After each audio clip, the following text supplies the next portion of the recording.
bonsoir chers auditeurs et bonsoir chers auditrices de la radio Bakambi, fidèles on va dire, à vos appareils et aux réseaux sociaux. Vous pouvez, comme vous le voulez, comme vous le savez, nous contacter et nous écouter 24 heures sur 24 en téléchargeant notre application Bakambi qui est gratuite sur Google Store, Google Play, ou tout simplement en vous connectant et en recevant de temps en temps les podcasts que nous vous envoyons. Alors ce soir, nous aurons 3 de nos experts. Monsieur Mawel ne sera pas présent, il est pris par par les futures fonctions qui semblent-ils pointent à l'horizon. En tout cas, ce soir, vous aurez toujours M. Ndiom, représentant du PCT. M. Ndiom, bonsoir. Bonsoir, M. Cayus. Bonsoir, M. Samba Diakoumbi Richard. Bonsoir, M. Grégoire Gaïno. Bonsoir à nos auditeurs, bonsoir à nos auditrices. Fidèle au poste. Voilà. Alors, je suis votre ordre, monsieur Ndian. Comme vous l'avez vu, vous avez présenté monsieur Samba Diankombi, qui lui aussi est, qui est présent, qui est fidèle au poste, qui est résistant de la place de Paris, mais comme on le dit, dans tous les réseaux sociaux. Monsieur Samba Diankombi, bonsoir. Bonsoir, cher Cayus et Bélévé. Bonsoir, collègues panélistes du média Bakambi Radio. Et bonsoir, chers auditeurs et auditrices. Merci beaucoup, M. Samba Diankombi. Je voudrais solliciter votre pardon parce que j'ai dû manquer une ou deux émissions. Indépendamment de ma volonté, j'espère que ma fidélité est toujours acquise au niveau du média. C'est acté, je pense que les auditeurs sauront vous pardonner, comme tout le monde. On sait que tout le monde est toujours occupé, que dans la vie, il y a parfois des imprévus, ou bien comme on dit, des engagements qui doivent être tenus parce que parfois c'est plus important. Alors, mais je sais que vous êtes fidèle au poste et que vous serez toujours là. Nous allons accueillir aussi monsieur Gaïno, qui lui aussi est fidèle, qui est un indépendant, un politologue. Monsieur Gaïno, qui est aussi adjoint au maire dans la ville où il habite. Monsieur Gaïno, bonsoir. Bonsoir, M. Cayus. Bonsoir, les amis panélistes. Bonsoir, les auditeurs de la radio Bakambi. Vous voudrez bien nous suivre parfois des petits manquements qu'il y a eu. Et nous sommes fidèles à vous et nous vous écoutons et nous entendons bien sûr vos réactions. Et nous voulons parfois répondre à vos réactions. Je crois que c'est plus intéressant qu'il y ait échange, que cette émission ne soit pas seulement pour vous divertir, mais en même temps pour vous écouter aussi. D'accord. Voilà le souhait que je peux émettre ce soir. D'accord, je vous remercie. Je pense qu'on va commencer bientôt. Je complète quand même, M. Cayus, je complète quand même pour nos auditeurs que M. Gaïno est adjoint au maire ou conseiller municipal dans la grande ville, c'est une banlieue, grande ville de Longo, s'il vous plaît, parce que vous ne précisez jamais la ville. Il y a Amiens et avant Amiens, tout de suite, nous avons Longo. Merci. Ce qui est bien c'est ce qui fait la fierté du Congo à l'étranger. Merci beaucoup pour les précisions. Alors, pour entrer dans le vif du sujet d'aujourd'hui, nous aurons 3-4 sujets à débattre selon le temps qui nous sera imparti, comme on dit, et de la richesse des débats que vous aurez. On va commencer par le Congo-Brazzaville, comme a dit M. Ndion tout à l'heure. Charité, bien entendu, commence par soi-même, donc Congolais d'origine de Brazzaville. Nous allons débattre, nous allons parler de cette loi qui, je ne veux pas dire qui secoue, mais qui fait parler d'elle. C'est la loi qu'on appelle la loi Mouaïbara. Mais avant de parler de la loi Mouaïbara, nous allons d'abord évoquer le cas de l'agriculture, des projets agricoles que Mme Inès Ingani a initiés. Alors, question, je vais poser ça tout de suite à M. Ndion. M. Ndion, c'est quoi ces projets agricoles que Mme Ingani est en train d'initier au Congo? Mais écoutez, moi, je ne parle que des sujets que je maîtrise. Personnellement, je n'ai pas suivi l'actualité concernant les travaux agricoles, concernant les activités d'agriculture que même Madame la ministre Inès Ingani n'est faire. J'ai ouï dire, j'ai entendu dire... On a vu qu'elle était en train de faire des dons, qu'elle faisait des dons. Je sais que oui, j'ai vu la distribution par Madame la ministre de certains outils, de certains instruments qui peuvent servir l'agriculture, qui peuvent servir l'élevage, qui peuvent servir à améliorer les activités agricoles des paysans. de nos concitoyens. C'est une bonne action qu'il faut encourager, mais je préfère ne pas me prononcer sur un sujet que je ne maîtrise pas. Intellectuellement parlant, je préfère ne pas. D'accord. Alors, monsieur Samba Diakhoumé, est-ce que vous avez vu, vous, les images de la ministre qui distribue ce qu'on appelle des équipements, on va dire, primaires, hein, basiques, comme les houes, les machettes, à des paysans à Oyo pour pouvoir faire de l'agriculture? Vous savez, moi je me pose la question, à quoi veut-on jouer ou à quoi, comment? Comme le dit Gabriel, sincèrement, l'actualité politique du gouvernement et l'actualité sociale au niveau du peuple, c'est le jour et la nuit. Donc, je ne sais pas à quoi joue ce gouvernement. Est-ce que parce qu'il y a beaucoup de critiques de l'extérieur, qu'il commence à faire qu'il continue à jouer à un jeu de diversion? Je me pose mille et une questions. Nous, au niveau de la résistance, la situation qui nous importe, nous constatons un chaos. Un chaos dans tous les domaines. Et jusqu'au jour d'aujourd'hui, les gouvernants continuent à œuvrer selon leur bon vouloir. Et ce bon vouloir qui ne reflète rien, la pauvreté. Ce bon vouloir qui ne reflète en rien le niveau bas de la vie au Congo. À quoi jouons-nous? Est-ce qu'on gouverne parce que le chef a dit? Non. Le dossier, moi, dans une analyse critique, je crois que ce genre d'action, c'est de la poudre aux yeux. Mais est-ce que ce n'est pas bien de pouvoir équiper des agriculteurs qui peut-être manquent de moyens pour acheter des houes et puis des machettes et que ce n'est pas une mauvaise action quelque part, ce que fait la ministre? Je vous dis que j'ai posé la question. D'accord. Est-ce que cela reflète les besoins basiques du peuple? Si c'est oui, d'accord. Mais en 40 ans, on revient toujours à la case départ.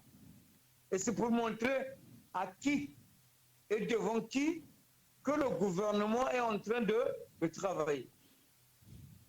Est-ce que parce qu'il y a la pression depuis l'extérieur où les gens disent gouvernement Nzala et que maintenant qu'ils commencent à descendre sur le terrain, la question, cette direction, c'est du mensonge. Hein, c'est la poudre aux yeux, c'est du mensonge qu'ils reconnaissent le fait et qu'ils disent non que, alors, pour ça, gouvernons autrement. Parce que depuis là, ce n'est pas maintenant que ça va changer. D'accord. Je vous remercie beaucoup, M. Mandakoumi. Monsieur Samba Diakhoumé, à la rigueur, on peut dire que simplement, je dis simplement, c'est une action humanitaire. Une action humanitaire est toujours la bienvenue. Hein. Elle n'a pas l'envergure d'une action gouvernementale, mais c'est une action humanitaire de la part de Mme Inès Ingani. C'est une femme d'État qui agit ou humanitaire sous quelle forme? Mais regarde, je pense que très cher ami Samba Diakhoumé, il nous souviendra que ce n'est pas son domaine de compétence, puisqu'il y a un ministre qui s'occupe de l'agriculture au Congo. Donc elle est dans un domaine précis, promotion et développement de la femme. Et donc elle s'est dit, pourquoi pas faire une action humanitaire pour pouvoir développer l'agriculture, en ce qui concerne les activités des femmes, quoi. Donc, je pense que c'est juste une action humanitaire, mais cela ne relève pas de son domaine de compétences. Mais faire un geste positif dans la vie... Il y a une confusion de genre. Hein. D'accord. Écoutez, je vais passer la parole à M. Gaïno. M. Gaïno, est-ce qu'en 2022, on a encore besoin des machettes et des houes pour faire de l'agriculture? Et est-ce que la ministre, sans lui faire de reproches, mais on peut se poser la question, est-ce que la ministre a fait une étude de marché ou a choisi ces personnes à qui elle a remis les ou? Parce qu'elle a fait une étude qui lui dit que voilà, c'était les besoins et que c'était les bonnes personnes qui étaient en train de travailler, ou bien tout simplement, elle a voulu faire, comme dit M. Ndian, une opération humanitaire, mais encore faut-il que cette opération humanitaire profite vraiment aux gens à qui c'était destiné.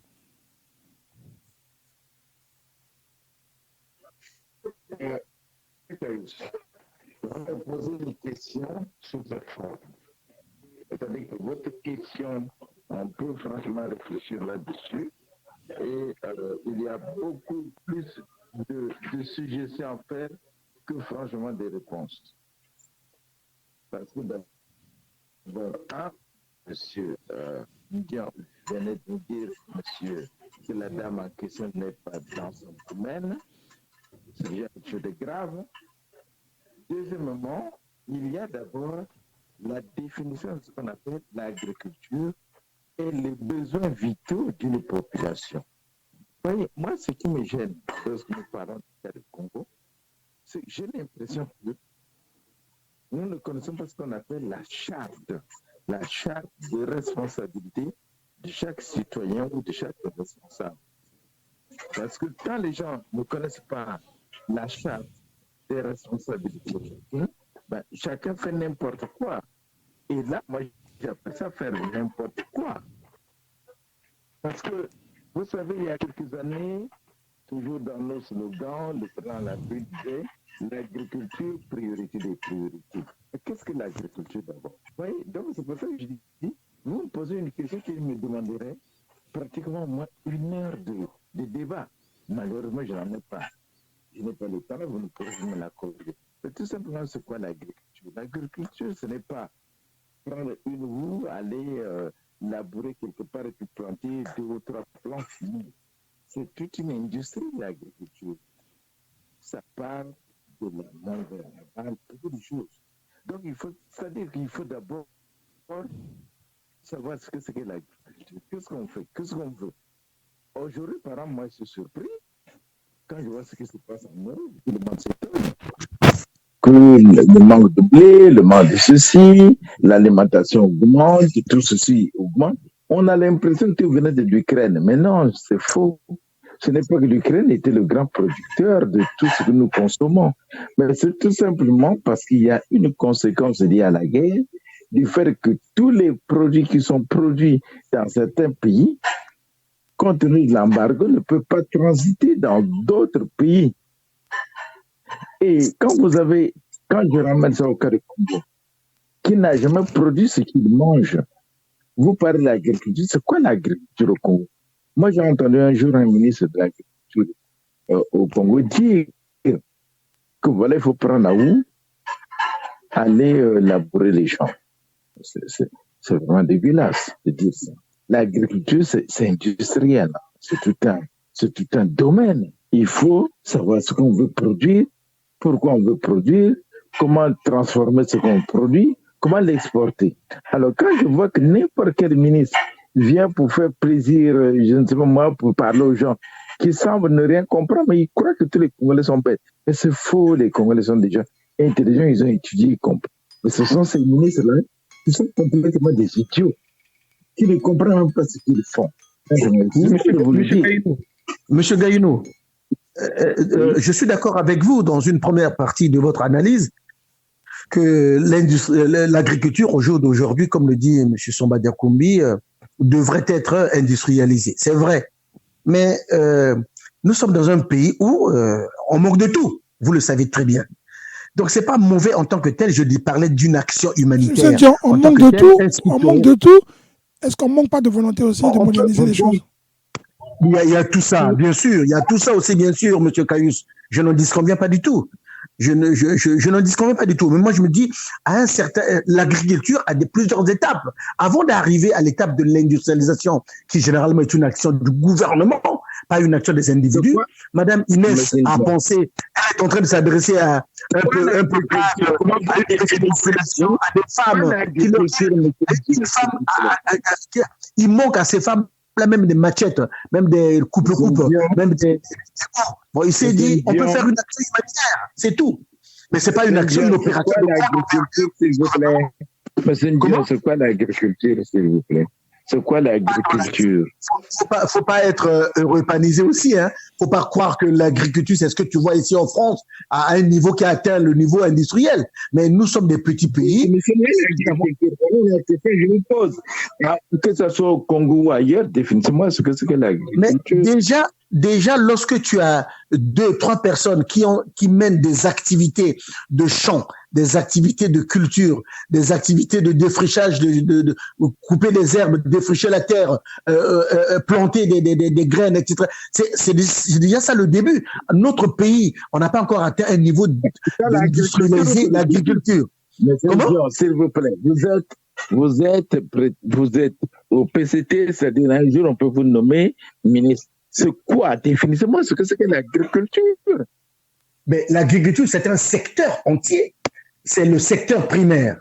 Un secteur qui est caractérisé par toutes les activités concernant le sol, concernant la forêt, concernant l'ensemble de la surface, on va dire, cultivable terrestre.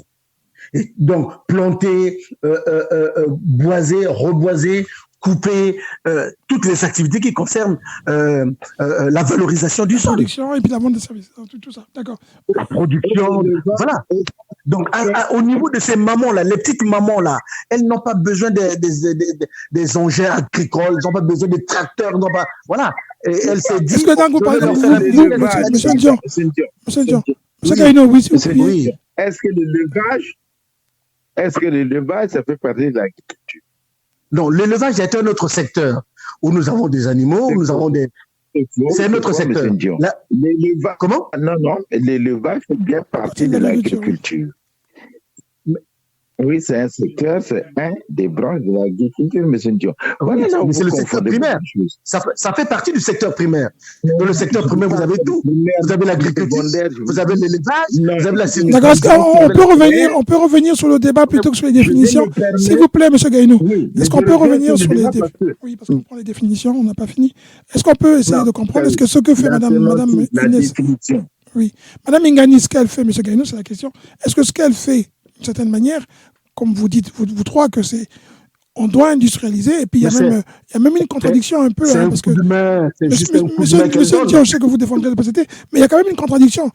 Vous avez signé un accord avec le Rwanda, vous avez demandé aux gens de venir investir, vous avez demandé d'investir beaucoup d'argent.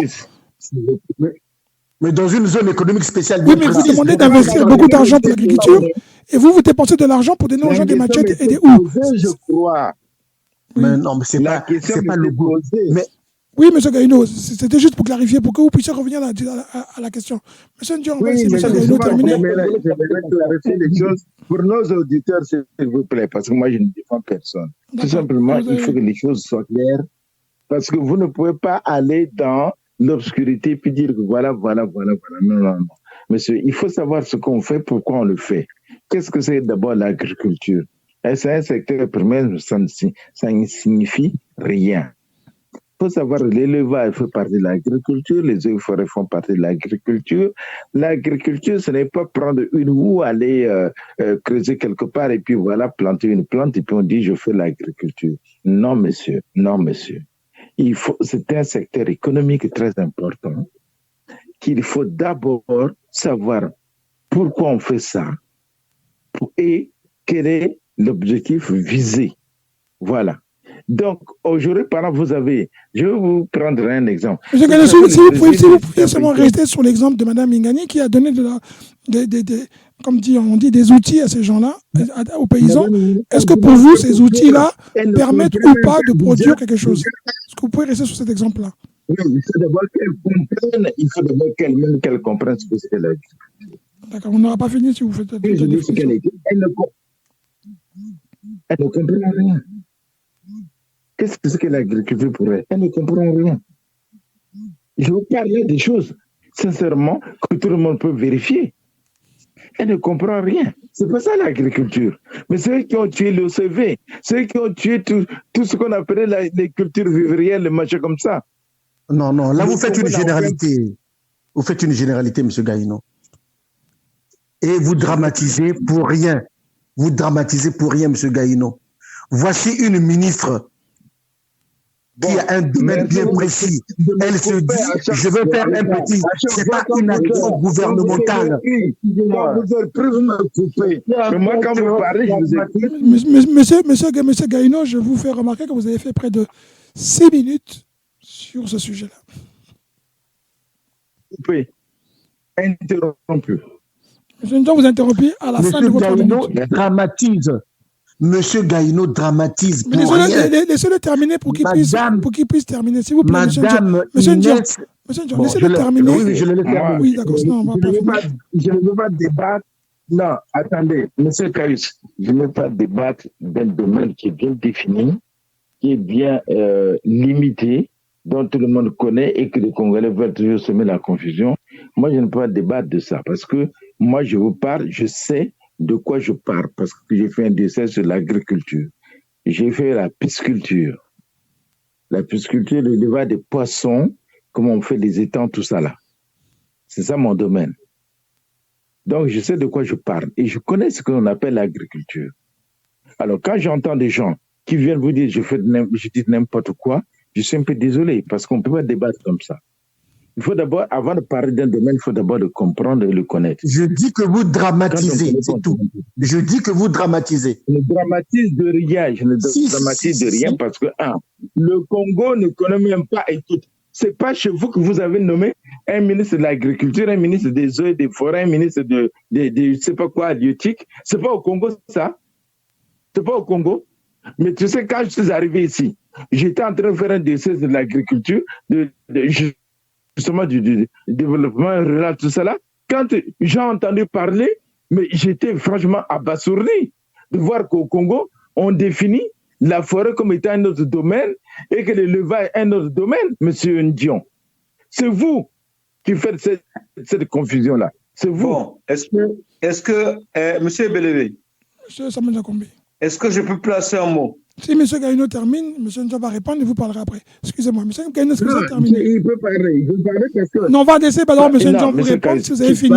Ma question, c'est est-ce que vous avez terminé? Je disais tout à l'heure. Non, mais parce que quand des hautes autorités font des confusions en confondant que l'élevage ne fait pas partie de l'agriculture, quand je vois des gens qui parlent que la forêt ne fait pas partie de l'agriculture, je suis désolé, c'est vraiment, alors c'est grave.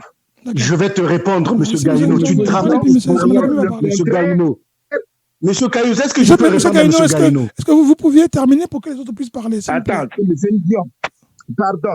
comme M. Ndion, je termine en disant que M. Ndion m'apporte le contrat qu'il n'y a pas eu des ministres qu'on appelle les ministres des forêts, les ministres de l'élevage, les ministres de l'agriculture, le ministre de quoi là. Qui ne m'apporte cette chose-là? Je vais te répondre. D'accord, laissez-le répondre, M. Gaïno. Je vais te répondre. Après, M. Ndion va parler. M. Ndion, vous avez 2 minutes pour répondre. Je vais te répondre. Vous avez 2 minutes pour répondre, M. Est-ce que je peux te répondre, M. Gaïno, maintenant? Allez-y, vous avez 2 minutes, M. Ndion. M. Gaïno, il faut pas... Monsieur Gaïno, il ne faut pas confondre la science économique à la science politique. OK? La science économique, elle est précise. La science politique, l'est également. 2 domaines de compétences différents.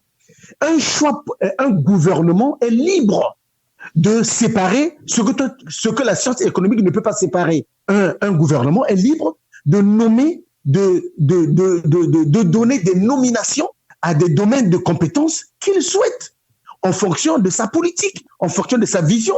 S'il estime qu'il faut donner beaucoup plus de priorité à l'agriculture et qu'il faut séparer l'agriculture de l'élevage ou de l'élevage de la pisciculture ou de la pisciculture de la sylviculture, il est libre. C'est pas qu'il ne connaît pas, mais il se dit, je vais donner. C'est comme aujourd'hui, il y a dans des pays entiers où le pétrole à lui tout seul, compte tenu de son importance et de son poids dans le PIB, constitue tout un secteur. Tout un ministère, le ministère du pétrole, point. Alors, il y a d'autres hydrocarbures qu'on peut associer au pétrole pour faire en sorte que ça soit seulement le ministère, par exemple, des hydrocarbures. Mais il y a d'autres pays qui estiment que non, on peut les séparer. C'est un choix juste politique. C'est pas que les gens sont idiots ou bien imbéciles, ils comprennent pas la séparation qu'il y a entre agriculture, élevage et consorts. Les gens sont libres. C'est tout. C'est pas que c'est des idiots. D'accord. Alors, on passe à M. Samana Koumi qui voulait parler. M. Samana Koumi, vous vouliez intervenir.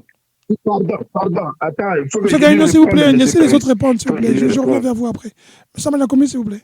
Moi, s'il faut aller succinctement, hein, nous disons ceci. Le geste, qu'il soit-il politique, social ou humanitaire, de cette ministre, c'est un geste mal placé et mal défini dans le contexte. Et que notre panéliste Gabriel Ndian, comme toujours, comme à l'accoutumée, cherche à se poumoner pour justifier que c'est un acte à caractère humanitaire, quand un acteur politique sort de son ministère de prédilection, c'est il y a quelque chose qui se cache derrière. Et pour notre cas, nous pensons que ce qui se cache derrière l'action de Madame la ministre, ce n'est que de la confusion du genre. J'ai vu sur la toile pas sortir le ministre de l'Agriculture qui va souvent sur le terrain. Et je consens la frustration de notre cher ami Gaïno, parce que de son domaine de prédilection, venir le bafouer sur la place publique pose problème aux lettrés que nous sommes. Je voudrais chuter par dire ceci. Cher Gabriel, rappelle-toi, sous le président Marian Ngouabi, nous avions évolué l'agriculture priorité des priorités. Près de 50 ans après, on est encore là. Il y a lieu de se poser la question. Est-ce que réellement le Congo marche ou le Congo est en train de patauger dans la boue de la médiocrité, du crétinisme? Merci. Merci. M. Gaïno, vous vouliez intervenir? Oui, mais merci, M. Caïn. Mais je pense que quelqu'un reprend ce que l'autre a dit, il faut quand même lui permettre de répondre. Je suis désolé de n'avoir pas répondu à M. Ndiaye qui est en train de confondre les choses. Et c'est ça qui a fait qu'aujourd'hui, la médiocrité au Congo est devenue la règle. Et c'est ça l'échec de toute la politique menée par le PCT depuis très longtemps. C'est cette confusion des fonctions, des tâches, de ce que moi j'appelle la charte. Quand on confond tout, on ne fait rien. Justement, parce que chacun ne sait même pas ce qu'il doit faire.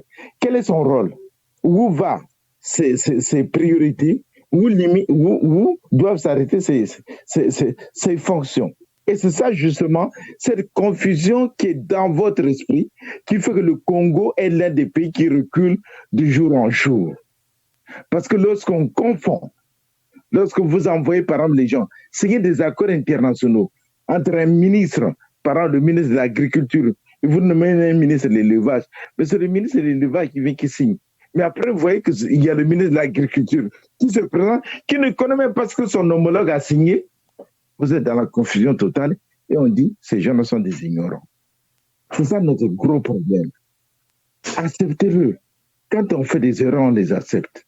Je suis vraiment désolé d'entendre M. Ndion qui confond tout, qui ne sait pas que dans un domaine, il y a ce qu'on appelle les compartiments. Alors, moi, qu'est-ce que je peux dire? Je suis vraiment désolé parce que mon pays aujourd'hui recule dans tous les domaines. Moi, quand j'étais ici, moi, je faisais ce diplôme-là, j'avais pris l'exemple de Congo, les gens me méritent dans la salle parce que c'était inacceptable. Et ce qui se passe aujourd'hui au Congo, demandez-moi le rôle d'un ministre de l'Intérieur par rapport... Quel est le rôle, par exemple, d'un préfet au Congo? Quel est le rôle d'un maire au Congo? Quel est le rôle? Demandez-le-leur. Ils ne sauront pas vous dire quelles sont ses compétences. Où s'arrêtent ses compétences? Diriger un pays, monsieur, c'est savoir limiter les compétences dans chaque domaine. Et M. Ndion est dans cette confusion qui a mené qu'aujourd'hui la médiocratie au Congo, le ministre sort, il dit n'importe quoi. Chaque ministre sort, il dit n'importe quoi. La médiocrité. Merci. J'en ai terminé. Alors, je voulais vous dire, pendant que vous étiez en train de discuter, j'ai été voir sur Internet la définition de l'agriculture. Il y en a deux, c'est fait par le Larousse. L'une des définitions dit ceci: l'agriculture, c'est l'ensemble des travaux dont le sol fait l'objet en vue d'une production végétale. La deuxième, plus généralement, dit c'est l'ensemble des activités développées par l'homme dans un milieu biologique et socio-économique données pour obtenir des produits végétaux et animaux qui lui sont utiles, en particulier ceux destinés à son alimentation. Dans l'élevage, en fait. D'accord. Alors, le gouvernement français, lui, il est composé d'un ministre de la mer, d'un ministre de l'Agriculture et de l'Alimentation. Alors, pour clore le sujet, alors nous allons passer à un autre sujet qui est celui de la loi Moïbara. La loi Moïbara qui a été votée et qui fait couler beaucoup d'encre, mais qui commence même par opposer, on l'a vu sur les réseaux sociaux, commence même à opposer les femmes et les hommes. On a vu une sœur notamment interpeller un collègue, je ne vais pas le nommer, mais Landry Déco, en lui reprochant son côté majocisme parce que la loi Moïbara votée, qui a été proposée ou qui est portée par Madame Inès Ingani, qui est en charge donc, si je ne me trompe pas, de la condition féminine, elle a fait voter une loi où, notamment, les hommes seraient emmenés en prison s'ils ne traitaient pas leurs femmes correctement. Alors, reproche qui a été fait à cette loi, c'est est-ce que, excusez-moi, M. Ndjan, vous êtes encore celui qui est interpellé, cette loi, pourquoi on l'appelle, est-ce que vous savez pourquoi on l'appelle Moïbara? Vous me posez la question? Oui. Est-ce que vous savez pourquoi on l'appelle? Parce que Moïbara réfère à la défunte mère du président de la République. Vous savez pourquoi on l'appelait Moïbara? Parce qu'en général, je vais te préciser, en général, une loi est portée par quelqu'un, par un député, et généralement, peut-être, parfois, pas toujours, mais souvent, cette loi porte le nom du député qui la porte. Là, c'est Moïbara. Vous savez pourquoi? Je peux vous répondre? Oui, allez-y. Ok, merci beaucoup de cette question. J'ai effectivement regardé, lu, écouté de gauche à droite toutes les critiques qui sont faites sur la nomination ou la dénomination de cette loi. Par définition ou par habitude, celui qui crée quelque chose donne le nom à sa création. Dans le monde, c'est comme ça. Monsieur, madame, vous avez fait un enfant, vous donnez le nom que vous voulez. Généralement, c'est votre nom. Vous créez une loi, les lois qui sont généralement conçues par le Parlement, une fois qu'elles sont votées, adoptées, tout promulguées par le président de la République, généralement, elles portent le nom de la personne qui l'a conçue. Mais à cette règle, il y a des jurisprudences, à cette règle, il peut y avoir des exceptions. Je donne 2-3 exceptions. Premièrement, monsieur, madame, vous mettez au monde votre enfant, vous êtes libre de donner soit le nom de monsieur, en règle générale, c'est comme ça, le papa, le concepteur, soit le nom de maman, soit les deux noms, soit donner ni le nom de l'un, ni le nom de l'autre. Vous êtes libre de le faire. Moi, en l'occurrence, qui vous parle, je m'appelle Dion Gabriel. Je ne porte ni le nom de mon père, ni le nom de ma mère. Je porte le nom de mon grand-père. 2. En matière de loi, les lois ont 2 origines, comme vous le savez. La loi, c'est quoi? C'est la règle générale qui régit l'organisation de la société. Elles ont 2 origines globalement. Globalement, je ne rentre pas dans les détails. Les lois peuvent être d'origine parlementaire, soit proviennent du Sénat ou de l'Assemblée nationale, des députés ou des sénateurs. La loi peut avoir une origine aussi gouvernementale, c'est-à-dire en provenance des ministres.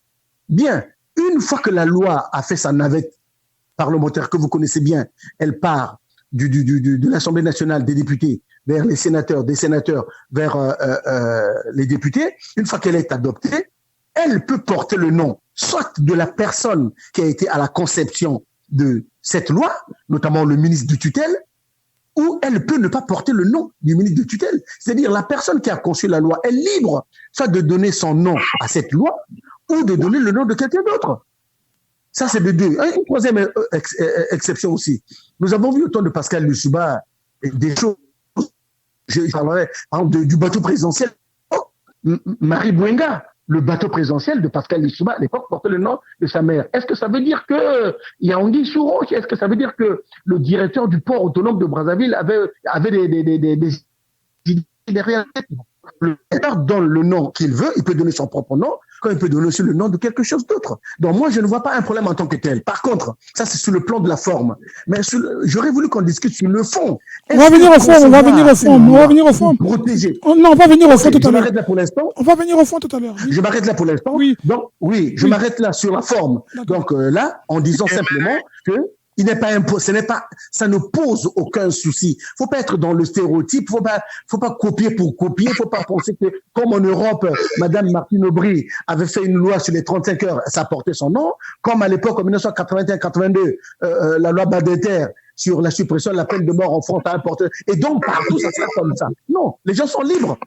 Les gens sont libres, ils veulent que son nom. D'accord. Si elle voulait que la loi porte son nom, la loi Ingani, ben, il n'y a pas de souci. Mais si elle veut que ça porte le nom de la mère du président de la République, Maman Mouébera, il n'y a pas de problème. Maman Mouébera, c'est une citoyenne congolaise, battante, dynamique, qui a mis au monde des enfants et dont l'un est le fils de la République, qui, Dieu merci, est devenu président de la République. Et quelle est cette mère-là qui ne peut pas être honorée rien que pour ça? Toutes les mamans au Congo peuvent, cette loi-là peut porter le nom de n'importe quelle maman, dès lors que ces mamans-là ont mis au monde des enfants, des républicains, des enfants qui demain peuvent être ou occupent déjà des fonctions de responsabilité. Il n'y a pas d'insouci en tant que tel. Ça peut porter le nom même de ma mère, Maman Pio. Ça peut porter le nom de ta mère. Ça ne fait rien. D'accord, M. Ndion, on a compris que vous utilisez de loi.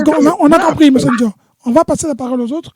Vous avez donc anticipé la réponse que la question que j'allais poser à M. Gaïno parce que c'est ce qu'elle dit, hein, la ministre. La ministre dit qu'elle a donné ce nom, Mouébara, parce que la maman du président a mis au monde un fils qui est devenu président de la République, et en reconnaissance du fait qu'elle ait donné un enfant, qu'elle-même était une maman qui apparemment a impacté la nation congolaise. Il reste à faire son bilan, on le saura peut-être un jour. Monsieur Gaïno, donner le nom de la maman du président en signe d'une loi, est-ce que c'est aussi quelque chose qui n'est pas quelque part, on peut comprendre? Monsieur Caïs, j'aimerais que tu comptabilises un peu le temps que Dion passe pour répondre à une question. C'est vrai que nous passons pour lui répondre. Je rappelle pas. Il a fait 4 minutes. Il a fait 4 minutes. Il a fait 4 minutes, je crois qu'il en a fait plus.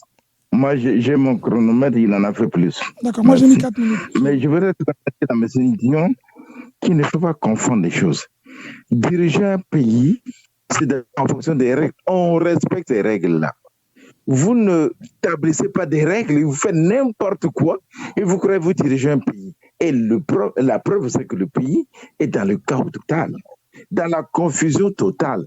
Et vous-même, vous êtes dans cette confusion-là. Vous êtes dans cette confusion. Une loi, à mon entendement, parce que vous voulez toujours copier ce qui se passe en France, mais ne faites pas de copier-coller. Faites du vrai copier-coller, du vrai. Une loi porte le nom de l'initiateur de cette loi. Mais là, il s'agit, nous sommes dans un pays où le tyran, tout le monde le connaît, c'est M. Sassou, qui est un tyran. Ce n'est pas un dictateur, moi je l'appelle un tyran. Donc faire ça, c'est flatter. Quel est le rapport entre Mme Ngani et cette dame-là? C'est tout simplement pour flatter M. Sassou. Voilà. Et donc, dans ce cadre-là, même déjà le choix du nom, ça ne va pas. Et deuxièmement, de point de vue de la logique, si on veut sur la logique, ça ne va pas non plus. Alors arrêtez un peu de nous faire miroiter qu'on peut faire n'importe quoi. Dans un pays, on ne fait pas de n'importe quoi, monsieur Ndion. Un pays... Rappelle-moi un peu les règles. Rappelle-moi un peu les règles, c'est écrit où dans le code pénal. Monsieur Ndion, a raison. Hein. Vous l'interrompez beaucoup. Hein. Vous l'interrompez beaucoup. Où c'est dit que... Monsieur Ndion, vous interrompez beaucoup, monsieur Gaïno. Ça, il faut le noter. Hein. Bon, je vous laisse évoluer alors. Voilà. Merci. Oui, je veux répondre tout simplement que dans un pays, on met en place des règles. Quand on a mis les règles, on respecte ces règles-là. On ne fait pas de n'importe quoi. Malheureusement, au Congo, on ne met pas des règles, on fait n'importe quoi. Chacun fait n'importe quoi. Vos ministres font n'importe quoi. Chacun dit n'importe quoi. C'est ça ce qui est grave. Pourquoi quand on parle des autres nations, on parle jamais du Congo? Parce que le Congo n'est plus considéré comme une nation. Monsieur Ndion, je vais vous dire, la règle dans tous les pays porte le nom de l'initiateur. C'est-à-dire la personne qui a initié cette règle-là, qui la justifie, qui la défend à l'Assemblée. Mais là, ce n'est pas le cas. Et troisièmement, qu'a fait cette dame-là pour le Congo pour mériter l'appellation, enfin, pour mériter que cette loi porte son nom? Qu'est-ce qu'elle a fait? Qu'est-ce que dans l'histoire du Congo, où avez-vous trouvé que cette dame-là a joué un rôle quelque part? Mais quand même, non, M. Ndion. Au moins, si elle avait joué un rôle quelque part, elle aurait été reconnue que c'est elle. On met cette loi-là parce c'était son idéal qu'elle défendait. Oui, M. Ndion, elle défendait un idéal. On dit on met cette loi-là parce que c'était son idéal. Quel était l'idéal de Mouébara? Tu peux nous dire? Je ne crois pas. Alors, arrêtez de nous dire cette flatterie-là et arrêtez vos conneries Vous avez détruit le Congo, M. Ndion. Le PCT a détruit le Congo. C'est de la tyrannie. Et vous faites n'importe quoi. Parce que cette dame, personne ne la connaît même au Congo. Personne. Je ne vois pas pourquoi elle doit avoir une loi.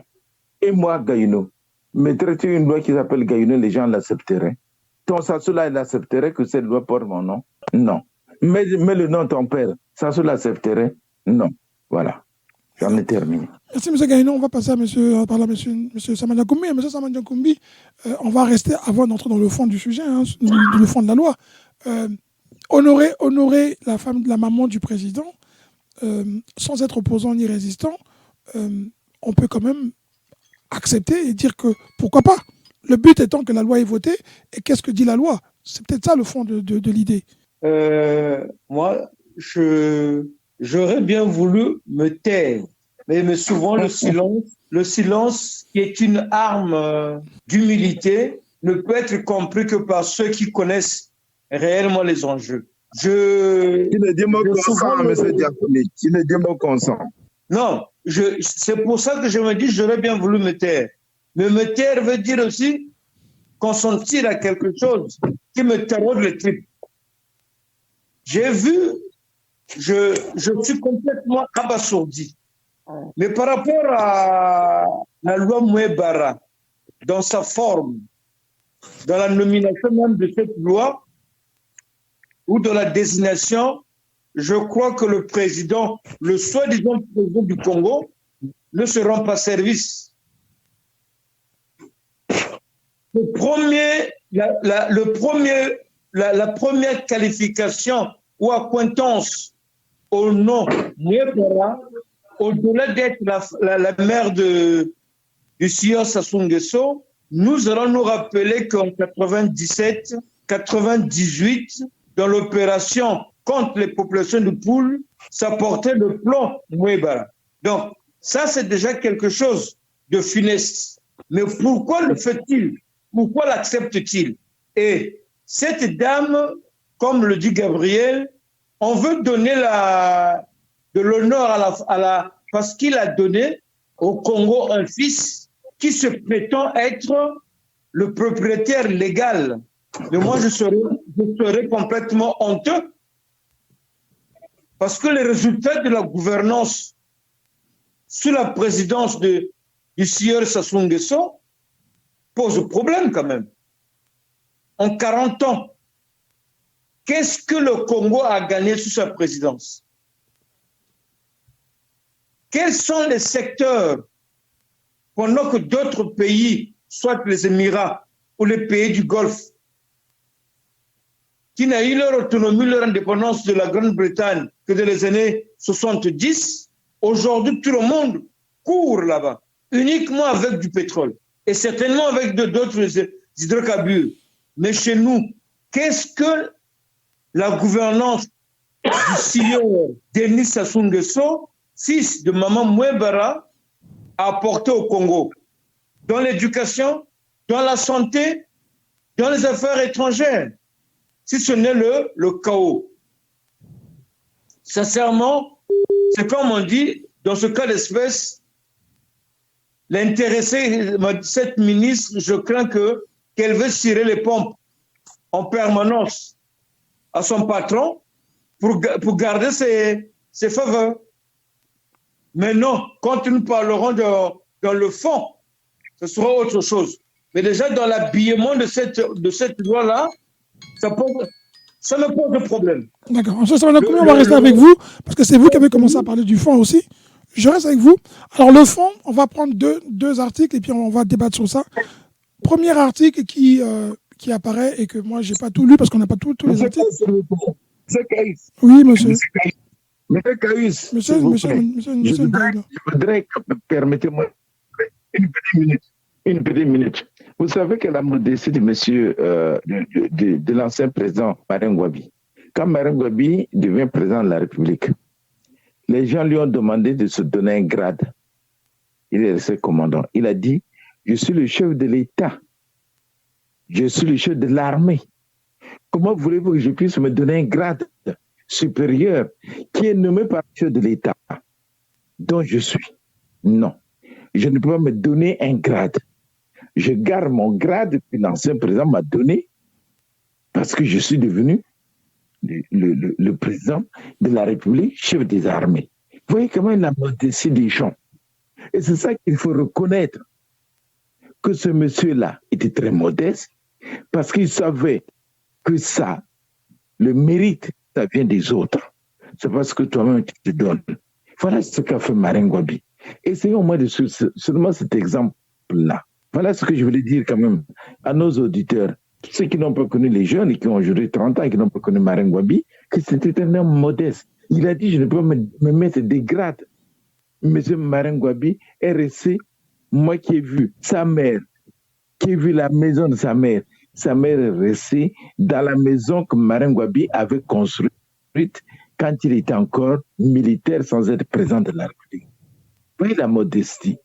Moi, je vous êtes arrivé devant, vous êtes devant un mec, un tyran, un steward, comment j'appelle, les gens qui vendent la mode là, qui aiment se faire voir et qui veut que tout soit lui, qui a même privatisé le pays qui est devenu son affaire personnelle. Voilà là où nous en sommes. Il faut quand même que les gens de PCT se rendent compte. Vous avez bien dit 1 minute, hein, je me rappelle. J'ai fini pour rien en disant qu'il faut quand même que les gens de PCT, ils appellent ça les PCT, les partis congolais du travail, moi j'appelle ça les partis congolais des tricheurs. Il faut quand même qu'ils connaissent, qu'ils comprennent que ça ne se fait nulle part. Un président doit être un peu modeste en acceptant quand même que la valeur, ça se mérite. Voilà. Et on va passer à l'article 58 de cette loi qui... Monsieur Gaïno, l'article 58 de cette loi qui dit que tout auteur de violence domestique ou conjugale tel que défini dans les articles 6 et 7 qu'on n'a pas de la présente loi est puni de la réclusion. C'est-à-dire que le mari qui tape sa femme sera puni. Est-ce que pour vous, M. Gaïno, ça ce n'est pas une bonne chose de protéger les femmes? Non, le fond de la loi est acceptable, M. Théus. Moi, je veux dire à nos auditeurs que ce n'est pas la pensée elle-même qui est mauvaise. On a un bon fond. D'accord. C'est vrai. Mais il y a une autre loi qui est contraire que je voulais vous faire lire avant que vous n'interveniez. L'autre loi qui pose problème, c'est que est puni d'un emprisonnement de 1 à 3 ans et d'une amende de 200 à 2 millions, qui va de 200 000 à 2 millions, quiconque, elle dit ceci la loi, sera puni d'emprisonnement, quiconque, sans motif légitime, aura expulsé sa femme du foyer conjugal. Tu vois? Là, déjà aussi, il y a eu une contradiction. Ou alors, il aura refusé même de la ramener. C'est-à-dire qu'il y a une une ingérence, comme disent certaines personnes, dans la gestion du couple. Si le mari n'est pas content par saut d'humeur et chasse la femme, eh ben, il devra la ramener du fait de la loi. Monsieur Taïs, nous avions énormément de problèmes. Et cette façon de voir les choses, à mon avis, ça relève de la médiocrité de ce gouvernement-là. Parce que, il faut savoir, dans un mariage, il y a toujours des conflits. Ces conflits, ça se règle. Regarde, même déjà chez nous, quand le mari meurt, les parents du mari viennent déjà, ils mettent la femme dehors. Parce qu'il n'y a pas de loi qu'on applique. Mais cette loi protège les veuves. Cette loi, monsieur Gaïno, cette loi protège les veuves. Ils disent bien, sans motif apparent, on ne peut pas expulser une femme de son foyer. Parce que ce n'est pas une protection des femmes, ce n'est pas pour protéger les femmes, ça. Quel est le motif apparent? Il peut y avoir une contradiction dans le mariage et la femme décide parfois de quitter son mari. Parfois aussi la femme va dehors, elle a trouvé un homme qui peut-être les patte ou la tire, elle quitte son mari. Mais vous voyez, et quand on quitte le mari, souvent on cherche des prétextes. Vous voyez, donc tout ça, ça ne se règle pas, tout ne se règle pas par la loi. La loi doit donner un canevas. Mais à côté, il y a ce qu'on appelle les juges, qui voient si on a agi dans le contexte qui se justifie ou pas. Voilà ce qu'on appelle la loi.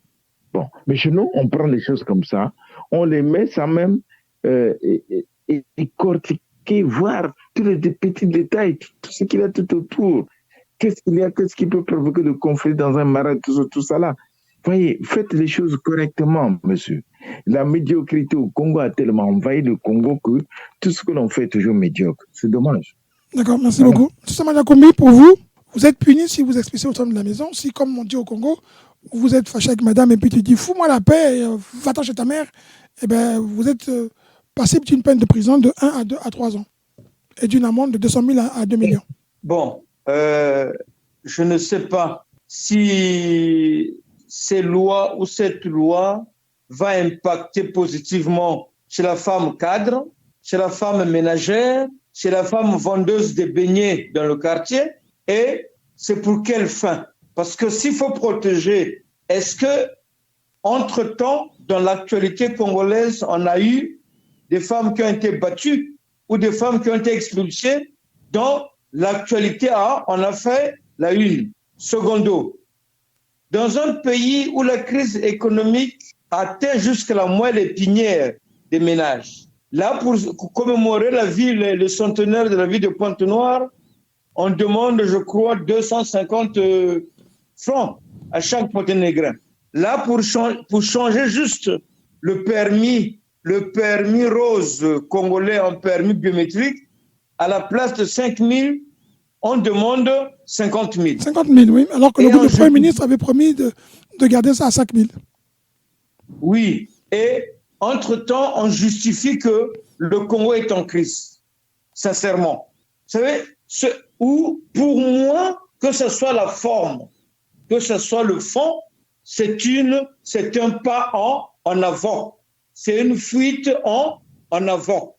Les problèmes sérieux qui concernent la femme congolaise, c'est d'abord l'éducation, la formation, garantir le panier de la ménagère et soigner les enfants.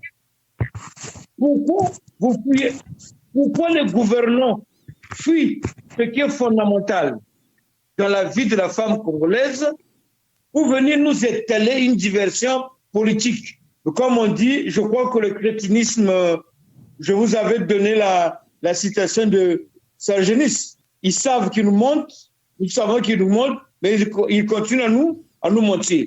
Pour nous, au niveau de la résistance, comme on dirait en congolais, bisoto commune na rubitala. Tozo côté la bango, ndenge nini bakukumba mboka ango. Mais fin de fin, ils vont se rendre compte que ce que va na motu et que simate. Bachango na fulapula et que simate. Il faut pas Merci. Merci, monsieur Samalakomi. Monsieur Ndion, excusez-moi, juste une question, mais en même temps, c'est sur la même question. Madame Ingani, on ne va pas rentrer dans sa vie privée, ce n'est pas le but. Est-ce qu'elle a pensé d'abord au Congo, la polygamie est autorisée, on peut épouser jusqu'à 5 femmes.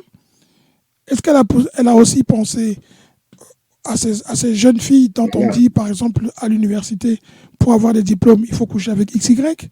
Est-ce qu'elle va poursuivre, comme dit monsieur Samalakomi, elle va poursuivre ces responsables politiques qui ont des choses à se reprocher auprès de nos jeunes filles? Mais la violence aux femmes, ce n'est pas non plus seulement les hommes qui la font, la société aussi le fait. On a vu l'actualité avec ce qu'on appelle Dubaï, et moi j'ai été choqué de voir que la plupart des gens avec qui j'ai parlé critiquaient ces filles qui sont parties chercher de l'argent, un peu l'argent facile, mais qui sont parties chercher de l'argent facile parce que dans nos pays, elles n'arrivent pas à trouver du travail pour gagner leur vie correctement. Et la société garantit-elle, comme dit M. Samalakomi, à ces femmes-là, le droit au travail? Dans cette loi-là, est-ce que vous pensez que cette loi-là garantit à nos mamans et à nos femmes le droit au travail, le respect des hommes infidèles, le respect ou combat les hommes infidèles? Est-ce que Mme Ingani a vraiment pris le temps de voir l'ampleur des problèmes de la société envers les femmes? Monsieur Caius, en 3 temps, ma réponse. Oui. Je me permets de rappeler quand même à nos auditeurs la procédure de l'adoption d'une loi. Ce n'est pas un matin comme ça, une ministre se réveille et vient avec un document de 5, de 10, de 15 pages. Il dit que voilà, adoptez-moi cette loi-là, c'est bon, je suis une femme, je vais défendre les... Ce n'est pas comme ça que ça se passe. Ça a pris 2 mois. Je l'ai dit. Elle a pris 2 mois, mais la majorité présidentielle... Il y a toute une procédure. Oui. Cette procédure-là passe par les 2 chambres. Le gouvernement, elle, en tant que ministre, donc le gouvernement, cette loi-là a une origine qu'on appelle gouvernementale. Le gouvernement conçoit la loi à travers cette ministre, l'amène sur la table des députés. Les députés, que ce soit en plénière, que ce soit en commission, discutent de la loi. Après, elle passe quand même au Sénat, que ce soit en plénière, que ce soit en commission, discutent la loi. Donc, ça passe quand même par des juristes. D'accord. Des la question qu'on vous pose, M. Ndian, comme vous le rappelez, monsieur, comme vous rappelez. Je ne peux pas me permettre. Parce que Monsieur Gaïno semble dire que donc ça veut dire qu'au Congo c'est la médiocrité, ça c'est son terme. Selon Monsieur Samba Diakoumbi, c'est le crétinisme, ça c'est son terme. Donc les gens n'ont pas lu le texte, il y a plein de fautes, il y a plein de ceci, plein des incongruités et on n'a pas Monsieur Ndian,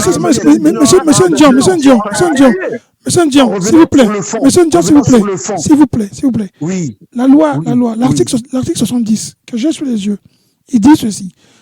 En gros, c'est ça. Hein. Tout homme sera puni s'il met sa femme dehors. Donc, même si la femme est infidèle, l'homme n'a pas le droit de se séparer de sa femme. Non, je pense pas. C'est ce que dit 70. Moi, je n'ai pas la loi sous les yeux. C'est ce que ça dit. Lit complètement la loi. Je vais vous lire. Elle punit d'un emprisonnement de 1 à 3 mois et d'une amende de 200 000 à 2 millions. Quiconque, sans motif légitime, aura expulsé sa conjointe. Voilà. Mais bien sûr, légitime, on dit. Alors, comment vous définissez le motif légitime? Donc, il est dans la loi entière, sûrement. Voilà. Moi, ce que j'aurais voulu. La légitimité, M. Ndian. Mais là, tu me coupes là. Monsieur Gaïno, vous coupez M. Ndian aussi souvent. Hein? Non, mais parce qu'il a l'habitude. Non, mais ne le faites pas parce que vous le coupez souvent et son temps est dessus aussi. Mais pour une fois, je lui fais qu'il me dise, qu'il nous définisse cette loi, quelle est la légitimité par rapport à cet article-là. Mais comme dit M. Ndian, on n'a pas toute la loi, donc il ne peut pas répondre à tout parce qu'il n'a pas toute la loi. Mais oui, allez-y, M. Ndian. Bon, mais qu'à cela ne tienne, nous sommes tous des Congolais. On vit en Europe, c'est vrai, mais on va souvent au Congo. Nous connaissons la réalité congolaise. Nous connaissons la violence des hommes vis-à-vis des femmes. De certains. Oui, on ne généralise pas, bien sûr. Certains hommes. Pour certains. Même la violence des femmes, surtout les femmes responsables, quand elles sont responsables, les maris n'ont plus la parole. Quand elles gagnent l'argent, les maris ne peuvent plus parler. C'est réciproque. D'accord. C'est réciproque. Mais là, en l'occurrence, il s'agit de la violence masculine vis-à-vis de la gente féminine, vis-à-vis des femmes. Pour un rien, parfois un homme, pour des raisons fallacieuses, pour des raisons parfois non fondées, elles peuvent mettre dehors une femme. Donc, elle doit être sécurisée quand même. Je donne un exemple. Nous savons tous au Congo, M. Gaïno, M. Samba Diakoumbi, nous savons tous qu'au Congo... Que Mme Ngani a été mise dehors par son mari.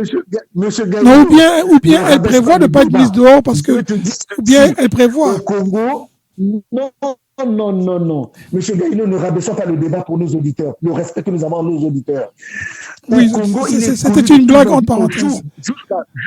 Oui, je sais. C'est une blague. Jusqu'aujourd'hui, monsieur Gaïno, monsieur Samba Diakoumbi, au Congo, l'homme, même si avec cette femme-là, ils ont eu 1 enfant, 2 enfants, 5 enfants, 10 enfants, je vous dis, peut être mise dehors du jour au lendemain sur les humeurs de son mari. Pire, s'il meurt.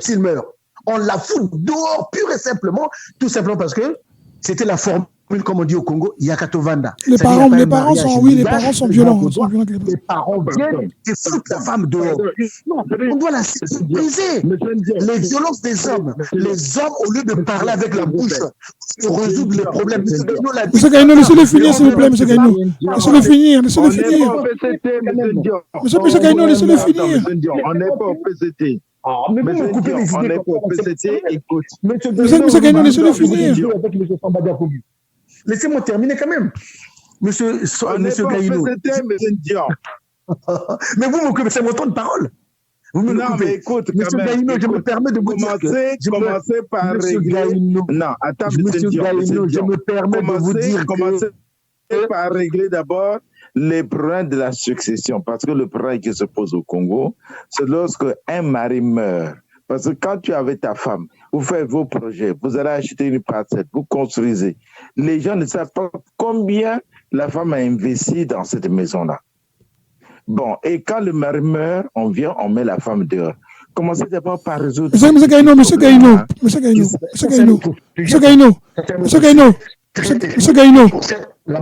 je peux vous dire quelque chose, hein. Pour être moi-même passé un peu par là, j'ai des cousins qui ont eu ce problème. Je peux vous dire que la loi au Congo renforce beaucoup les droits de la veuve et des orphelins. Mais elle n'est pas appliquée. Non, c'est parce que les gens ne connaissent pas. En tout cas, ils sont bien appliqués au tribunal, monsieur Gaïno. En tout cas, il faut le voir. Il y a des parents qui arrivent à contrôler parce qu'ils connaissent le juge, qui connaît le procureur. Elle n'est pas appliquée parce que chacun de nous connaît des exemples. Elle n'est pas appliquée. Oui, monsieur Gaïno, c'est ce qu'a dit monsieur Samba Diakoumbi. Ça s'applique pour qui et pas pour qui. Mais la loi, elle est là, monsieur Gaïno. C'est vrai. Monsieur Jean, allez-y, s'il vous plaît. Pour qui? Monsieur Caius, dans un État qui fonctionne. On est d'accord, monsieur Gaïno. Sur ça, on est d'accord. On est d'accord. Monsieur Samba Diakoumbi l'a bien relevé. Parfois, je vous le concède, hein, il y a des juges, des procureurs qui passent par des combines, se font corrompre pour que la loi soit à l'avantage de la famille qui réclame. Mais la loi, elle est là. D'accord, la loi est là. Monsieur Gaïno, si vous pouviez laisser monsieur Ndjan, parce que là, il a fini son temps alors qu'il n'a pas parlé. Il n'a pas fini. Monsieur Ndjan, allez-y, votre raisonnement, et puis on va essayer de passer à l'autre sujet, s'il vous plaît.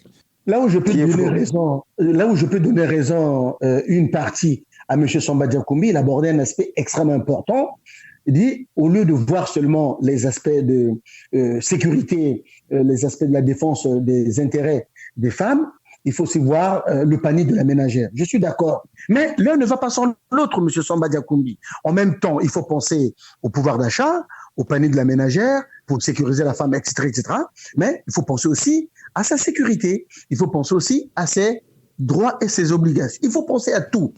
Donc, voilà ce que je voulais dire. Mais pour revenir, l'homme, de façon globale, a une grande part de responsabilité dans les violences qui sont faites à la femme.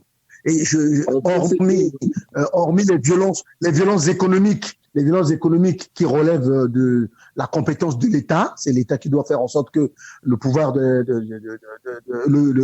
pouvoir d'achat, le panier de la ménagère soit au top pour les femmes. Ça, c'est voilà. Mais en ce qui concerne les violences physiques, les violences verbales, les violences sexuelles, les violences sociales, ça, généralement, c'est l'homme. Et moi, personnellement, quelles que soient les améliorations que demain on peut apporter à une loi, parce qu'une loi n'est pas immuable, je pense que c'est bien que madame n'ait fait... appliquer les lois, monsieur, appliquer les lois qui existent. Maintenant, demain, on peut les améliorer, ça, il n'y a pas de souci. Bon, maintenant, pour l'application des lois, c'est un autre sujet, par contre, monsieur Gaïno. L'application des lois. Monsieur Ndjan, si vous pouviez terminer, parce que là, vous êtes en train d'enchaîner sur autre chose, on n'aura pas fini. On n'aura pas fini. Oui, je vais terminer. Oui. Je vais terminer en disant ceci. En ce qui concerne le deuxième volet, qui est celui du fond, particulièrement de l'application des lois, mais ça relève de tous les États. On trouve des juges qui sont compétents, qui sont impartiaux dans tous les pays, mais comme on trouve aussi des juges, hélas, qui ne le sont pas. Voilà. Merci beaucoup. Alors, on va passer à l'autre sujet, en tout cas. On va passer à l'autre sujet. J'aimerais intervenir 2 minutes, s'il te plaît. On n'aura pas fini avec vous, on n'aura pas fini avec ce sujet tout de suite. Hein. Allez-y. J'ai compris que dans l'intervention de M. Gabriel, la loi s'est conçue au niveau du gouvernement. Le gouvernement l'a ramenée au niveau des chambres hautes et basses. Et après, c'est revenu. Et je ne sais pas si la loi... parlementaire. C'est la procédure parlementaire. Du point de vue fonctionnement, la loi est d'abord conçue au niveau du gouvernement. Tout à fait. Ça, c'est les lois d'origine gouvernementale. Le Parlement transmet au Sénat et après, ça fait le sens inverse et on décide de l'arrêter ou l'application de la loi. C'est ça. Et c'est promulgué par le président de la République. D'accord. Mais nous, quand nous parlons de crétinisme ou de la médiocrité, c'est que c'est à la base. Nous, on ne peut pas dire comment les lois, les sujets sont amenés au niveau de la table du Conseil des ministres, mais nous disons au jour d'aujourd'hui, est-ce que la femme congolaise a une sécurité sociale? est-ce que la femme congolaise a une sécurité sociétale? Pourquoi? Maintenant, comment voulez-vous éviter les sujets qui doivent définir l'identité de la femme congolaise dans ses fondamentaux? Vous évitez, à moins que Mme Ingani puisse nous dire non, que depuis que j'ai pris les fonctions, j'ai été consulté par 100, 400, 500 femmes qui sont venues me poser le cas de violence faites à leur endroit par des hommes. Mais les violences conjugales existent depuis longtemps au Congo, on n'a pas besoin de ça. Non, la terre pas fait cette loi-là pour elle-même. Non, écoute, les autres, Monsieur Chambada Koumbi, vous avez raison de poser, vous avez raison de poser toutes ces questions-là, mais elles ne relèvent pas de la compétence d'un seul ministre. Mais non, elle s'est occupée de la partie qui concerne la femme. Elle est ministre de la promotion de la femme, du développement et de l'intégration de la femme. Donc elle s'est occupée juste de cet aspect-là. Dans un débat de marché là, c'est moi qui ai demandé la parole. Vous avez la parole. Vous nous avez donné le chemin que ça poursuit. Si nous disons qu'au jour d'aujourd'hui, je me rappelle depuis 1979, les femmes avec lesquelles nous avons fait cette session de BMG où on était obligé de remettre, parce que les matières avaient été vendues au marché total, aujourd'hui ces femmes-là ont 60 ans. Elles ont d'autres problèmes que les violences faites à leur endroit. Monsieur Samana Koumbi, est-ce que vous dites n'est pas grave aussi, Monsieur Samana Koumbi? Monsieur Samana Koumbi, ce que vous dites est quand même grave, là. Excusez-moi. C'est grave. On ne peut pas reléguer au second plan les violences faites aux femmes. C'est pas possible, ça. Il faut les protéger. C'est inacceptable. Non, ça c'est grave, Monsieur Samana Koumbi. Au quotidien de la femme congolaise, ces violences faites aux femmes ont une dimension supérieure par rapport à ce qui fait leur fondamental aux vies quotidiennes. Mais les violences aux femmes, moi je rappelle que ce n'est pas que des violences physiques. Monsieur Samana Koumbi, excusez-moi. Les violences ne sont pas que physiques, et c'est ce que je vous demande à vous tous. Est-ce que la loi prend en compte aussi les violences, comme vous dites, émotionnelles? Est-ce que Mme Inès Ngani a pris en compte le fait que, par exemple, comme vous dites, que les femmes n'arrivent pas à subvenir à leurs besoins, ne voient pas les enfants vivre dans des bonnes conditions, aller à l'école, le niveau de l'école est vraiment sous-équipé, mais complètement détruite. Est-ce que ça aussi, Monsieur Ndian, ça, c'est pas une violence faite aux mamans qui aussi mérite d'être prise en compte? Justement, c'est-à-dire que... Et c'est ce que dit M. Manyankoumbi. On ne peut pas reléguer au second plan toute forme de violence. Il n'y a pas que des formes physiques. Écoutez, vous n'arrivez pas à me comprendre là. Oui, allez-y, monsieur. Je n'ai pas dit qu'on remet ça au second plan. Je pose la question. Est-ce que les violences faites à la femme congolaise, telles que décrites dans ces lois, sont-elles supérieures aux violences fondamentales qu'elle subit par la précarité de la vie, par le manque d'éducation à ses enfants, par le manque de travail?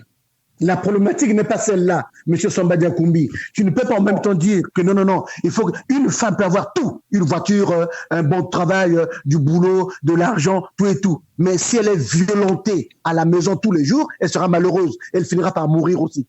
Donc tu ne peux pas poser la question comme ça. Donc chaque ministre... C'est pour ça qu'on dit que toute forme de violence, toute forme de violence... L'éducation nationale, voilà. Est-ce que toutes les formes de violence...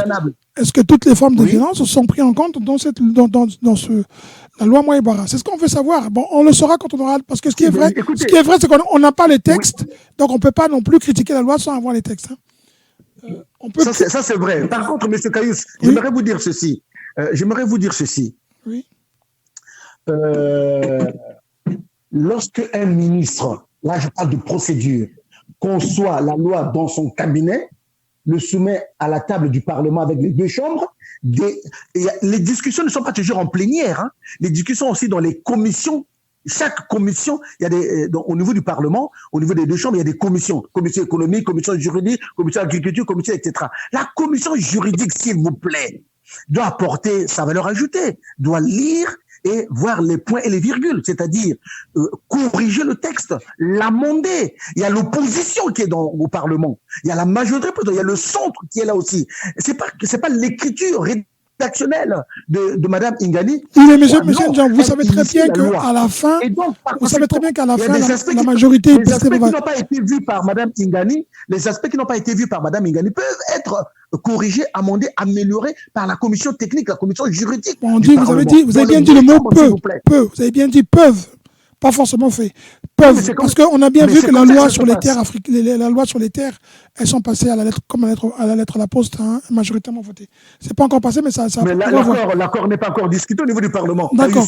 On va le voir. Oui, vous avez raison. L'accord au Rwanda n'est pas encore discuté au niveau du Parlement. On attend. Pour moi. On va le voir. Donc, si vous n'avez rien d'autre, on va passer à l'autre. On va aller très vite parce que franchement, on aurait dû aller sur les autres lois.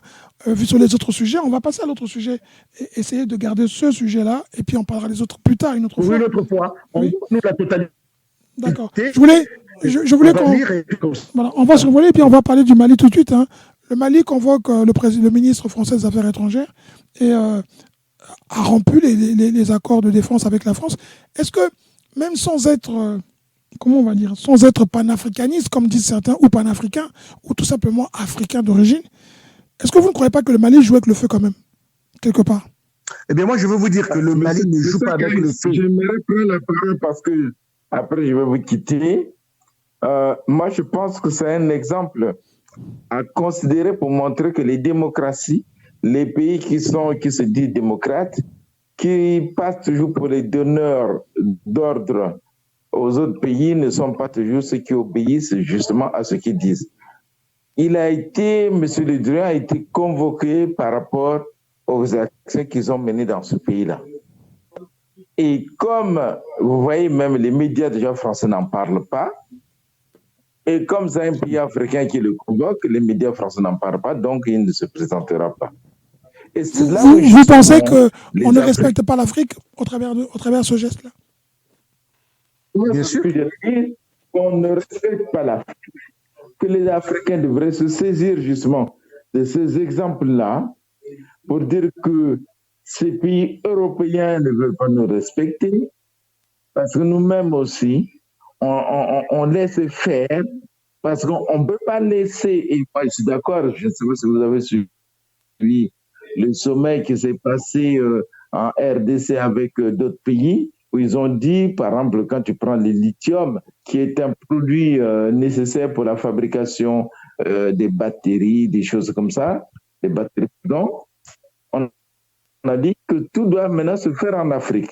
Je crois que c'est là où les Africains devraient comprendre que pour que l'on soit respecté, il faut regarder les autres face à face, il faut leur parler en regardant les yeux dans les yeux et non en baissant les yeux, parce que moi j'appelle ça de l'humiliation. Monsieur Le Drian ne va pas se présenter parce que c'est un pays africain. Ça aurait été un pays européen qui l'aurait fait. Ça aurait été les États-Unis, ça aurait été la Chine, ça aurait été la Russie. Les médias français là en parlent. Moi, depuis hier, depuis avant-hier, même d'ailleurs, quand je me lève, je suis toujours RFI. Même RFI n'en parle pas. Et vous regardez, les télés n'en parlent pas. 24 n'en parle pas. Voilà. Donc, ça veut dire tout simplement que pour eux, ça ne vaut rien. Vous voyez que jusqu'à quand allons-nous accepter? Moi, jusqu'à quand allons-nous accepter d'être esclaves de ces gens-là? Pourquoi devons-nous être esclaves de ces gens-là? Parce que c'est de l'humiliation. Monsieur Le Drian n'est pas interpellé d'abord comme ministre des Affaires étrangères. Il peut bénéficier peut-être d'immunité de ministre, mais ça, son fils qui fait les affaires là-bas, parce que quand ils deviennent des présidents, des ministres de ceci, de cela, ils amènent leurs enfants en Afrique, qui s'enrichissent, puis après qui commencent à chier sur notre dos. Vous avez vu vous-même, vous avez suivi la campagne de Marine Le Pen, c'est l'immigration qui est le point qui lui rapporte les points. Enfin, le mot ou le sujet qui lui rapporte le plus de points. Alors que moi qui vous parle, je suis né avant l'indépendance, je suis né français, c'est pas moi qui l'ai voulu. Ce sont les Français, moi, ce que je leur dis à la mairie, quand on parle d'immigration, moi, je suis né français comme vous, mais c'est pas moi qui l'ai voulu. Vous êtes français, c'est pas vous qui l'avez voulu, parce que vous êtes né sur le sol français. Et c'est pas moi qui ai dit à Charles de Gaulle de venir dire que l'Afrique était francophone. Et alors, de quel droit Marine Le Pen peut me dire comment je suis moins français que lui? Quel, pardon. Vous voyez, c'est ça notre problème. Il faut et je supporte les jeunes africanistes, il faut dire non à la colonisation, il faut dire non aux colonisateurs, il faut qu'on leur dise que notre matériel premier, c'est-à-dire les mines que nous avions, ne doivent pas servir leur intérêt. Ça doit être transformé chez nous et c'est à nous de faire cet effort-là. Voilà. Je vais compléter, monsieur Gaïno. Tout à fait. Et ça, c'est l'expression de leur souveraineté nationale, l'expression de leur indépendance politique et qui va demain aboutir à l'indépendance économique. C'est un État. Ils ont pris leurs responsabilités. Et M. Kayous, M. Samba Diakoumbi, M. Gaïno, je suis à 100% d'accord avec M. Gaïno et je vais le compléter en disant ceci. Le Mali est un exemple à suivre. C'est-à-dire le fait d'avoir eu le courage de porter plainte que le tribunal de grande instance de la ville de Bamako, de la circonscription de 2, je pense, a traduit en justice. Porter plainte contre monsieur le ministre Le Drian, Yves Le Drian, c'est une très bonne chose. Oui, comme l'a dit monsieur Gaïno, il va pas aller. Parce que pour lui, c'est des Noirs, c'est des Africains, il n'ira pas. OK. Il dira qu'il est protégé par l'immunité diplomatique. OK. Mais c'est déjà une bonne chose d'avoir posé l'acte. Ça, c'est de 1. Maintenant, de 2, le fait également d'avoir rompu les accords militaires signés entre la France et le Mali est une très bonne chose. Ça, c'est un exemple aussi que je demande à tous les pays africains de faire. Parce que nous ne sommes plus en 1960, lors des indépendances, où le rapport de force était tel que nous n'étions pas dans le win-win. Non, nous sommes aujourd'hui à un niveau où les rapports doivent être gagnant-gagnant. Les rapports doivent être dans le win-win, comme je dis, c'est-à-dire que il faut qu'il y ait quand même des avantages dans tout accord que l'on signe. C'est pas possible qu'on puisse signer un accord avec les Français, notamment des accords militaires, et ils sont des véritables pompiers pyromanes. Parce que ils sont là depuis 2014. Voilà, opération Barkhane et consorts, il y a des djihadistes de gauche à droite, etc., etc. Et depuis 6 ans, 7 ans, 8 ans aujourd'hui, 2002, eh bien, il y a rien, il n'y a pas de résultat. Mais dès lors que le Mali a signé avec la Russie, mais tout de suite, il y a plus, c'est bon, les résultats sont là. Donc c'est clair. Donc monsieur Le Drian, avec son fils, à l'époque il était ministre de la Défense, favorise la signature des contrats, notamment en l'occurrence il s'agit de la fabrication des passeports biométriques maliens par la France, dans une ville ici, dans une entreprise française dont le fils est actionnaire, si ce n'est pas l'actionnaire majoritaire ou responsable, eh bien, non seulement il y a conflit d'intérêts, il doit répondre. C'est vrai qu'il ne viendra pas. Au moins, on aura mis à jour cette incongruité, cette façon de faire de la France à travers son ministre des Affaires étrangères. Et enfin, je chute par là pour donner la parole à M. Samba Diakoumbi. Je pense que c'est bon. L'Afrique est arrivée à un niveau de maturité politique, au moins en ce qui concerne le Mali, où il a le droit de choisir les partenaires avec lesquels il doit signer des accords. Il faut que ce soit des accords gagnant-gagnant. Et là, on voit que signer avec la Russie, ça a donné les résultats. Le terrorisme a été ralenti. Madame Samba Diakoumbi qui va prendre la parole, m'excuser, je voudrais quand même ajouter que je parle là en tant qu'élu ici en France.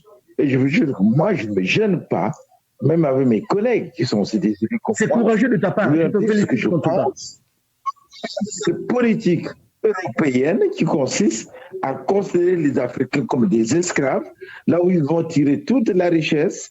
Et puis après, quand il s'agit de ici, voilà, moi j'ai vécu ce que j'ai vécu. C'est quand j'ai été nommé maire, on est venu coller des étiquettes de singe sur ma boîte aux lettres. Et quand je dis aux gens que je suis né français, que je n'ai pas demandé la naturalisation, j'ai demandé la réintégration à la nationalité française. Ils ne savent pas ce que c'est. Donc moi je leur dis clairement, en tant qu'élu, et je suis fier de le dire, je leur dis clairement que cette politique doit cesser. Cette politique qui consiste à aller extirper toutes les richesses en Afrique et venir ici nous traiter comme des riens. Aujourd'hui, je vous jure, je le dis, ceux qui viennent ici peuvent vous le témoigner. Si j'étais blanc, c'est moi qui serais maire de cette localité-là. Parce que c'est moi qui ai mené cette liste, c'est moi qui ai fait tous les dossiers sur tout ce qui était campagne. Mais comme je ne suis pas noir, on ne pouvait pas me présenter, même déjà pour me lire, ça a été, pour qu'on me nomme adjoint, un combat. Et une fois élu adjoint maire, on est venu coller des étiquettes de singes, de ceci, de cela. Vous voyez que cette France qui demeure toujours raciste, mais ils ne veulent pas l'avouer, mais c'est vrai que l'esprit raciste, chez moi, par exemple, moi, je suis toujours dans les bureaux, je suis même assesseur principal. On a vu que Marine Le Pen était toujours en tête, un peu partout, soit à 1 point ou 2 points de différence. Donc, vous voyez que la politique qui consiste toujours à nous humilier, à nous prendre pour des sous-hommes, alors que c'est de là qu'ils retirent toutes les choses, elle doit cesser. Le Mali, moi j'appelle à tous les Africains, à tous les auditeurs Bakami qui nous écoutent, c'est un pays qu'il faut admirer, qu'il faut supporter, qu'il faut soutenir, parce que franchement, les autres sont des valets et qui est esclave que celui qui le veut. Nous devons sortir de cet esprit-là. On a besoin d'indépendance. Voilà. Merci. Merci de m'avoir écouté. Monsieur Samadjakoumi. Bon, je crois que c'est un débat, c'est un sujet assez important. Il y va de la fierté de l'identité nègre, l'identité africaine en général et congolaise en particulier, qui est la nôtre. Et surtout plus, nous avons au moins, au bas mot, 2 écoles d'instruction. L'école de la savane et de la forêt, telle que les grands-parents l'avaient conçue. Et après, nos parents sont venus en ville. Donc, on a eu cette éducation de la ville et nos parents nous ont dit, vous, pour réussir, dit-on pour réussir, il fallait partir sur le banc de l'école importée, où les enseignements étaient importés depuis l'ancienne puissance coloniale. Et nous avons eu la grâce de venir passer pour au moins la moyenne 30 ans en Europe. Et je crois que je suis fier de dire que je m'appelle un tel, ou je suis de double nationalité, ou je suis ma nationalité première. Mais, comme on dit, il faut savoir, celui qui connaît son passé vit sereinement son présent et sait se projeter dans l'avenir. Je parlerai plutôt pour l'avenir, afin que nous sachions qu'en 1960, les contrats qui avaient été signés entre la France, puissance coloniale, et les 14 pays de l'espace francophone, ce sont des contrats qui sont valables 100 ans. Donc, on doit les refaire, on doit revoir ces contrats en 2060. 40. Ah oui, 2060, oui. Donc, forcément, c'est à nous qui sommes de l'étranger. Si réellement nous sommes des politiques convaincus, au lieu toutefois de se jeter, de se chercher les pouces sur la tête, c'est à nous de préparer la génération ou les générations de ceux qui vont chercher à les tabler sur pour aller revoir ces contrats pour qu'on aille dans le gagnant-gagnant. Parce que si on y va seulement uniquement avec du boucan, le rapport de force ne sera pas en notre faveur. Et une fois qu'on a su l'existence de ces contrats, au-delà de la dénonciation, il va maintenant commencer à travailler sur la refondation de ces contrats pour dans ce cas, vous voyez bien que c'est un travail de longue haleine. Et là-bas, on n'aura pas besoin de médiocrité, on n'aura pas besoin du crétinisme, mais on aura besoin de l'excellence du débat, comme le fait bien notre frère Gaïno, qui reprécise au niveau de son électorat que je suis né français parce que il y a un certain général de Gaulle que mes grands-parents ont même hébergé pendant qu'ici s'est tiré, et c'est un fait qui compte. Mais il faut faire très attention pour que la situation du Mali ne soit pas comme un feu de paille. D'un côté, c'est une médaille à double face, mais il nous faut travailler projeté sur au moins 10 ans pour que les générations, les Modibo Keïta sont partis, les Lumumba sont partis, les Kwame Nkrumah sont partis alors qu'ils étaient des véritables panafricains. Tout ça pourquoi? Parce qu'ils avaient pensé protéger les intérêts des peuples africains. Et que nous avons là le colonel malien qui semble reprendre les pas de Modibo Keïta. Mais il faut craindre que l'impérialiste, le français va se dire non, nous avions signé et nous avons droit de vie par rapport aux hommes et droit d'extraire là les richesses sans que les nationaux puissent y mettre leurs doigts. Nous devons travailler dans ce sens que pour que la situation du Mali actuelle ou contemporain puisse être pérenne dans les années 2030, 40 ou 50, de façon que quand on siégera sur le nouveau contrat, on aura de quoi dire. Mais là-bas, on aura besoin plutôt de l'excellence et de l'expertise en lieu et place du crétinisme et du gangsterisme d'État. Je n'ai parlé. D'accord. Écoutez, messieurs, je vous remercie beaucoup. Monsieur Gaïno, vous avez encore parlé encore. Monsieur Caillou, je dois vous quitter. Oui. Monsieur Caillou, un mot. Parce nous avons terminé. Je voudrais ajouter, pardon, je voudrais ajouter ce qu'il vient de dire, parce que nous tous, nous disons un peu dans le même sens, que pour que cela ne soit pas un mot vain, il faut que l'Afrique produise d'abord ce qu'elle consomme. C'est ça notre difficulté, c'est que nous sommes incapables de produire ce que nous consommons.